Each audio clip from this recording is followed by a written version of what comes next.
High, good evening, good evening, good evening. কারা কারা আছো লাইভ ক্লাসে বলো, একটু বলে ফেলো। লাইভ ক্লাসে কারা কারা আছো? সবাই জানোই না হয়তো স্যার ক্লাস নিচ্ছে এই সময়, তাই তো? দেখো তো দেখা যাচ্ছে কিনা আমাকে। আমাকে একটু বলো যে আমাকে দেখা যাচ্ছে কিনা, আমার সাউন্ড পৌঁছাচ্ছে কিনা।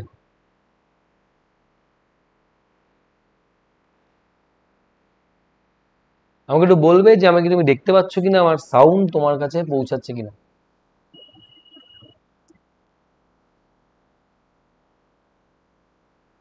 চলো। আশিস, যা মেসেজ করে আবার চলে গেলে। সমীরন, আমি জানি সকলে জানেই না, আমি বুঝতে পেরেছি। ঠিক আছে, খুব শর্ট নোটিসে ক্লাস আজকে। রাত্রেবেলা রিমুভ হয়েছিল, রাত্রে থাকবো না। আজকে 58তম সিরিজ আমাদের সেশন, 58তম সেশন, টপ 5 সেশনের। কি এই টপ 5 সেশন মনে রাখবে, আমাদের যে বিপুল পরিমাণে অঙ্কের যে সম্ভার আছে সেখান থেকে আমরা 5টা করে কোয়েশ্চেন নিয়ে এক একটা সেশন তৈরি করেছি, যে একদম সেগুলো বাছাই করা প্রশ্ন আপকামিং সমস্ত পরীক্ষার জন্য ইম্পর্টেন্ট। আমি তো অভিষেক স্যার, কথা না বাড়িয়ে আমরা এগিয়ে যাই। যদি প্রিভিয়াস ক্লাস দেখতে চাও, এর 57টা ক্লাস, তবে দেখবে প্লেলিস্ট একটা ফোল্ডার আছে, নাম top question on math Abhishek sir. সেখানে গিয়ে তুমি প্রিভিয়াস ক্লাস দেখতে পারো, যেখান থেকে আমরা কিন্তু food SI, WB, KP, CSL বা এমটিএস এই পরীক্ষাগুলো কিন্তু প্রিপারেশন নিতে পারি। 6জন ক্লাসে আছো, যারা যারা লাইভ ক্লাসে আছো ক্লাসে লাইক করে দিও। তো এই ছিল আমাদের হোমওয়ার্ক আগের সেশনে। আমরা এগোই, আজকের এই সেশনের ফার্স্ট কোয়েশ্চেন কি আছে দেখে নিই। বলছে both the end digit of a 59 digit number x আর 2। বলছে একটা 59খানা ডিজিটের নাম্বার আছে, বুঝলে? তার শুরুর ডিজিটটা আর শেষ ডিজিটটা 2। বলছে যে নাম্বারটা 11 দিয়ে ভাগ যায়, তবে সমস্ত মিডিল ডিজিটগুলো কি হবে?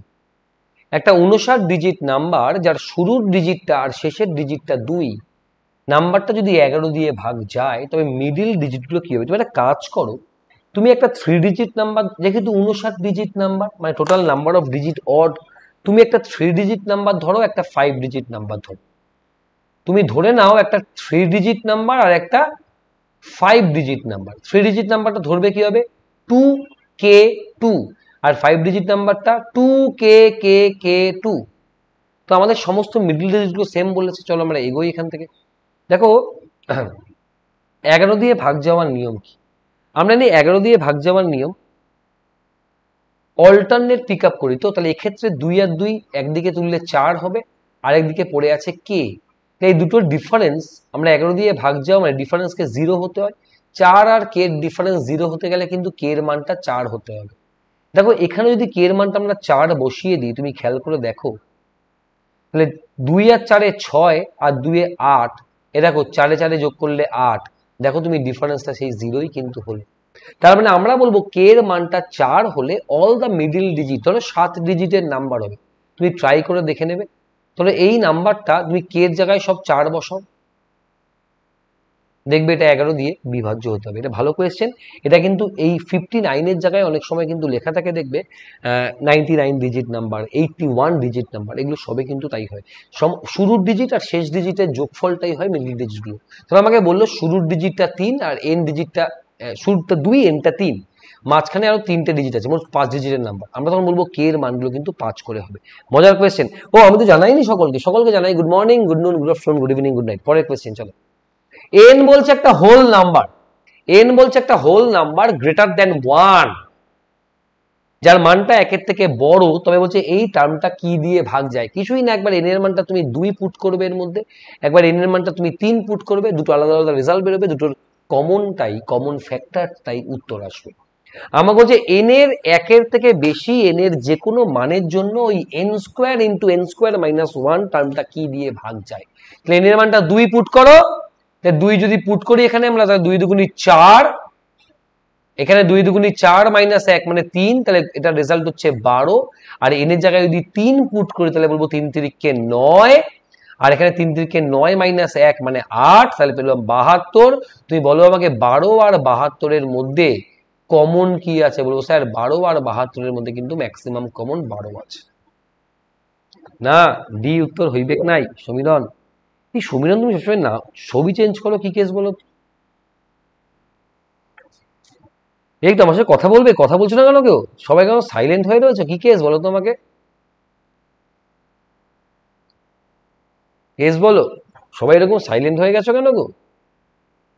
এমনি কম ছেলে মেয়ে, তোমরা কম ছেলে মেয়ে হয় একটু কথাবার্তা বলো, তাহলে একটু লোকজন বেশি মনে হবে আমার। এই ক্লাসটা যদি আমি আজকে 10:30টায় নিতাম, দেখতে এখানেই হচ্ছে 70-80 জন থাকতো। নেক্সট, 100 থেকে হাজারের মধ্যে, 100 থেকে হাজারের মধ্যে যে কোনো একটা সংখ্যার থেকে তার ডিজিটগুলোর সামেশনকে বিয়োগ করলে সেটা কি দিয়ে ভাগ যাবে জানো? 100 থেকে হাজার মানে এটা একটা 3 ডিজিট নাম্বার। যে নাম্বারটা তোমাকে নিতে বলেছে সেই নাম্বারটা 3 ডিজিট নাম্বার। চলো 3 ডিজিট নাম্বার নিই। 100x plus 10y plus Z, এর থেকে কি বাদ দিতে বলেছে? বলছে ডিজিটগুলোর সামেশন। দেখি রেজাল্টটা কি হয়।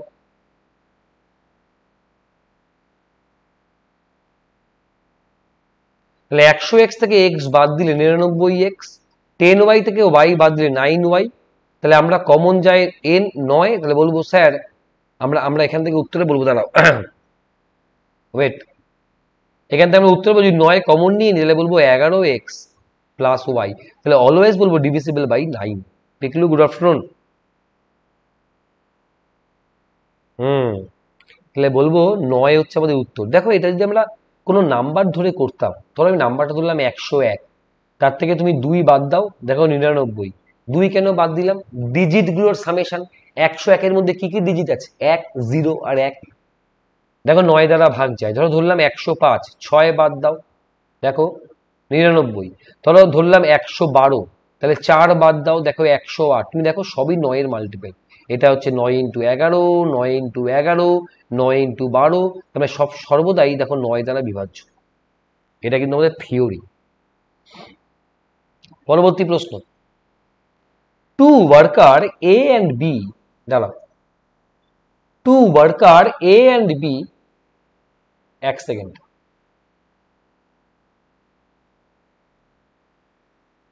ঠিক আছে। Two worker A and B working together complete a job in 5 days.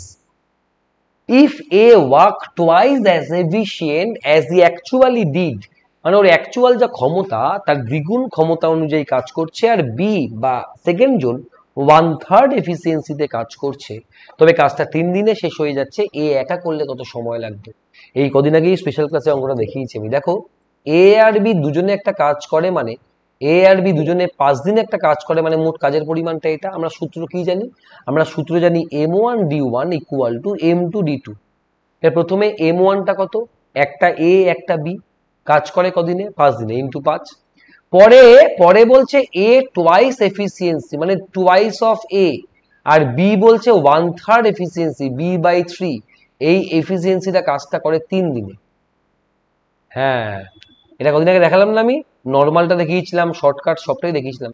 তাহলে হবে 5a plus 5b equal to 6a plus b। তাহলে a ইকুয়াল টু আমরা বলবো a ইকুয়াল টু 4b। তাহলে a আর b এর অনুপাতটা কি এলো? বলবো 4:1। তাহলে আমরা পেলাম a আর b এর এফিসিয়েন্সি রেশিও 4:1। তার মানে a একদিনে একটা কাজ করলে b একদিনে, সরি, a একদিনে যদি 4টে কাজ করে, বি একদিনে একটা কাজ করে। তাহলে দুজনে মিলে একদিনে 5টা কাজ করবে, আর দুজনে মিলে গোটা কাজটা শেষ করে 5 দিনে। এ একদিনে করে 4টে কাজ, বি একদিনে করে একটা কাজ, দুজনে মিলে একদিনে করে 5টা কাজ। দুজনে মিলে তাহলে 5 দিনে কতটা কাজ করবে? তাহলে দুজনে মিলে 5 দিনে করবে 5 ইন্টু 5, এতটা কাজ। সেই কাজটা দায়িত্ব কাকে দিয়েছে? এ কে। এই তো 4টে করে কাজ করে পার ডে, এর সময় লাগবে 4 মানে 25/4। তার মানে এর একা করলে সময় লাগবে 6×1=4 দিন। এটাই আমাকে বলতো বি কদিনে করবে, তাহলে বলতাম টোটাল কাজকে বি এর এফিসিয়েন্সি দিয়ে ভাগ করে বলতাম কাজটা যদি বি করতো তাহলে বির কিন্তু 25 দিন সময় লাগতো। ক্লিয়ার? আচ্ছা এই কোয়েশ্চেন, আচ্ছা এইটা পরে আসছি। একটা হোমওয়ার্ক ছিল আগের দিনের। If the difference if the difference between compound interest compounded every 6 months and the simple interest on a certain sum of money at the rate of 12% is 36 টাকা। তুমি ভেবে দেখো 12% সিম্পল ইন্টারেস্ট 1 বছর, তাহলে কত টাকা সুদ পাবে? 100 টাকা যদি রাখা হয়, ঠান্ডা মাথায় ভাবো, 100 টাকা যদি রাখা হয় এসআই তে, তাহলে 1 বছর পর 12 টাকা তুমি সুদ পাবে। আর যদি সিআই তে রাখা হয় বলছে interest compounded half yearly 6 month অনুযায়ী ইন্টারেস্ট, তাহলে 12 দুভাগে ভাগ হবে না, 12 6 আর 6 তে ভাগ হবে, 6 আর 6 তে ভাগ হবে মানে সাকসেসিভ হবে, 6 প্লাস 6 প্লাস 6 ইন্টু 6/100, তাহলে 6 আর 6 12 প্লাস 0.36, তাহলে বলবো কম্পাউন্ড ইন্টারেস্টে পাওয়া যাবে 12.36। তাহলে গ্যাপটা কত? সিম্পল ইন্টারেস্টে 12 টাকা, কম্পাউন্ডে 12.36, তাহলে বলবো স্যার 36.36 টাকা বেশি পায় কম্পাউন্ডে, কম্পাউন্ডে পায় অ্যাকচুয়ালি 36 টাকা বেশি। তাহলে 1 মানে কত? আমাকে বলছে মূল টাকাটা কত, তাহলে 100 মানে কত নাও, তাহলে এখানে পয়েন্ট তুললে উপরে আরো দুটো শূন্য যাবে, 36 ঘচাংফু, আমরা বলবো টোটাল টাকার পরিমাণটা 10,000। ওই লম্পজম্প করে লাভ নেই বি উত্তর বলে, বুঝলে? খুব ইন্টারেস্টিং কোয়েশ্চেন, তুই নর্মালি চাইলে করতে পারো, ফর্মুলা ধরে অনেক বড় হবে, এটা আমি অনেক সহজে দেখালাম। ভেবে দেখো 6% রেটে 6% রেট হাফ ইয়ারলি কাউন্টেড, তার মানে sorry 12% rate half yearly counted, মানে 3 আর 3 6 আর 6 ভাঙবে, তার মানে 6 মাস পর 6, আরো 6 মাস পর তো 6 পাবে, প্লাস এই 6 এর উপর আবার 6% পাবে, তার মানে আখেরে পাবে 12.36%, তার মানে কম্পাউন্ডে পাবে 12.36, সিম্পলে পাবে 12, ডিফারেন্সটা 0.36, এই 0.36 মানে 36 টাকা বলেছে। ক্লিয়ার? চলো একটা কোয়েশ্চেন হোমওয়ার্ক থাকবে, এই কোয়েশ্চেনটা এই সেশনের জন্য হোমওয়ার্ক, ঠিক 3-4 মিনিট বাদে আমি নেক্সট সেশনে আসছি, তোমরা এর উত্তর আমাকে জানাবে কমেন্ট সেকশনে, আমি ঠিক 3-4 মিনিট পর আসবো নেক্সট সেশনে। নতুন কেউ হলে সার্চ করে ইউটিউবে অভিষেক স্যার ম্যাথ বলে, অভিষেক ম্যাথ বলে আমার প্রচুর ক্লাস দেখবে ইউটিউবে অলরেডি রয়ে গেছে, রেকর্ড ভার্সনে দেখতে পারো, যারা এখানে ক্লাস করছো দেখে বলবো একাডেমি লার্নিং অ্যাপ, এটা ইনস্টল করো, এইটা ইনস্টল করে West Bengal state exam select ল্যাঙ্গুয়েজকে বাংলা বলে আমার প্রোফাইল সার্চ করো অভিষেক বোস, আমাকে পেয়ে গেলে ফলো করে নাও, আপকামিং ক্লাস নোটিফিকেশন পাওয়ার জন্য। এছাড়া ফ্রি ক্লাস আমি প্রায় 700-800 করেই রাখা আছে, সেগুলো অ্যাক্সেস করতে গেলে কোনো রেফারেল কোড ছিল এটা ব্যবহার করো, আর রেফারেল কোড ব্যবহার করে কেউ যদি পেড সেকশনে আসো তবে কিন্তু তোমরা ডিসকাউন্টও পাবে, কিন্তু নতুন স্টোরে কিন্তু এসআইর ব্যাচ, ডাব্লিউপি পিএসআই, এছাড়া টেট, এগুলো কিন্তু অ্যাভেলেবেল স্টোরে। এই ব্যাচটা আমি নিচ্ছি, এটা তোমরা স্টোরে গেলে পেয়ে যাবে 2000 টাকায়। এছাড়া Delhi police, primary TET, food SI এগুলো কিন্তু পাবে। কোনো রেফারেল কোড চাইলে এটা ব্যবহার করবে তোমার থেকে যদি চাই। ভালো দেখো, টপ 5 আরও একটা নেবো আমি ঠিক 2 থেকে 3 মিনিট বাদে, এবং লক্ষ্য সিরিজের নেক্সট ক্লাস তোমাদের থাকবে আগামীকাল, আর ম্যারাথন থাকবে তোমাদের আবার 8 অক্টোবর। ভালো থেকো, সুস্থ থেকো, লাভ ইউ অল। আমাকে এই ছবিটা আমার ইউনিভার্সাল পিকচার, সোশ্যাল মিডিয়ার সব জায়গাতে আমি রয়েছি, আমাকে চাইলে ফলো করে দিতে পারো। Thank you, thank you, thank you, tata, love you all, tata. একটা করে কমেন্ট কিন্তু সবাই করবে, এবং এর পরের সেশনটা ঠিক 2 থেকে 3 মিনিট বাদে শুরু হবে, তোমরা দেখবে এখানে লাইভ সেটা দেখবে, তোমাদের লিঙ্কটা দেওয়া আছে। চলো টাটা, আজ এত অবধি, আবার দেখা হবে নেক্সট সেশনে, টাটা।